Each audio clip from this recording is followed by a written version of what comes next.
আমার ছেলে জিজ্ঞাসা কয় বাবা একা না কারে কয় সোনার মাপ, ঠিক আছে বাবা কত কয় আমি এইটুখানি এখন গ্রামের হিসাব, গ্রামে এখন সোনার নেন নয়, ঠিক আছে এবার ঘটনা বাবা এখন একা না 10 গ্রাম থেকে আরম্ভ করে 1 কেজি না 600 না সেই হিসাব 5 গ্রাম হোক 1 গ্রাম হোক সেই হিসাব বাইরে বললে এটা বড়ি কত না এক বড়ি এটারই তোলা কর এক বড়ি এক তোলা। এটা কত ওজন হয়েছে ছোটটা? 80 বড়ি বুঝা 80 বড়ি 1 কেজি।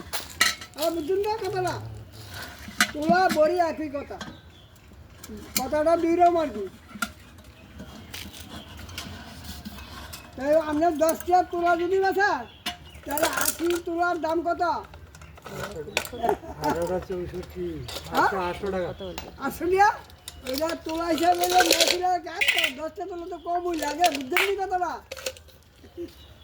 কিন্তু আপনি তো হিসাব করে নেবেন 10টা তোলা হিসাবে 1 কেজি আমার তো 1 কেজি 450, 1 কেজি 450, 1 কেজি 450, কেজি কত করে? 550, 550 টাকা করে কেজি। কতটা হয়েছে? 1 কেজি 450, 450 এর দাম কত দাঁড়ায় বলে? এখন প্রিয় নিয়ে দিস নি এটা নিলে আপনার ওটা